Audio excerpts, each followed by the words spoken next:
조국 전 장관의 요즘에 트위터 글인가요? 과거에 올렸던 글들이 또 차츰차츰 소환이 되고 있습니다.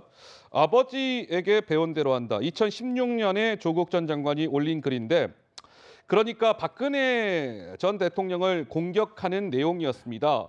박정희 대통령에게 그렇게 배웠으니 박근혜 대통령이 정치를 이렇게 못하는 거 아니겠습니까? 라는 취지의 글이었죠.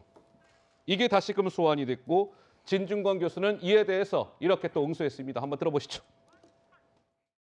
사법적인 문제를 정치화한 것이 결국 본인과 부인에 대한 중용 선고로 이어졌다는 얘기죠. 그런데도 그 태도에는 여전히 변함이 없네요. 그의 딸 조민 씨가 어제 자신은 떳떳하다며 인터뷰를 했죠. 참고로 몇 해 전 조국 교수는 제 트위터에 이렇게 쓴 적이 있습니다. 아버지에게 배운 대로 한다. 그가 왜 반성도 없이 객관적 증거에 반하는 소리를 계속하는지는 알 수 없지만 반성의 태도를 보이는 것이 본인과 부인은 물론이고 그 궤변에 지친 국민의 정신 건강에도 좋지 않을까. 네. 구자홍 차장님 어떻습니까? 요즘에 조국 전 장관의 이른바 그 뭐라고 그랬죠? 조만대장님. 조만대장경. 이제 8만대장경에 비유해서 조국 전 장관은 이게 조국 사태가 나기 전까지만 하더라도 대한민국의 양심 있는 그 좌파 성향을 가지고 있는 지식인이다. 어떻게 보면 이 좌파 진영에서는 상당히 롤모델로 삼을 만큼 굉장히 깨끗하고 좋은 이미지를 가지고 있었습니다.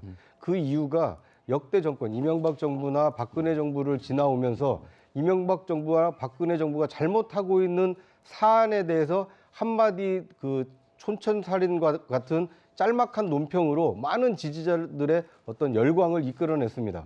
그리고 당시에 뭐 조국이 조국을 말한다라는 책을 펴내면서 이 사람이 나라를 이끌기 위한 상당히 좋은 비전을 가지고 있구나. 예. 굉장히 호감을 가지고 있었던 많은 국민들이 있었습니다.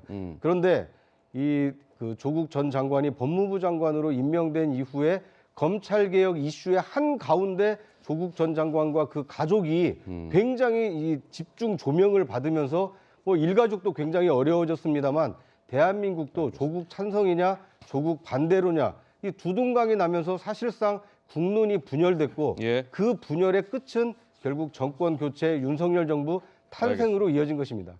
그런 점에서 보면 조 전 장관의 과거 말씀 그때는 맞고 지금은 틀린지는 모르겠습니다만 그때 주옥 같은 말씀들이 지금 벌어지고 있는 현상에 반사가 돼서 자신을 공격하는 이 새로운 무기가 되고 있다 이렇게 볼 수 있을 것 같습니다. 알겠습니다. 자, 조국 전 장관 얘기를 좀 살펴봤습니다.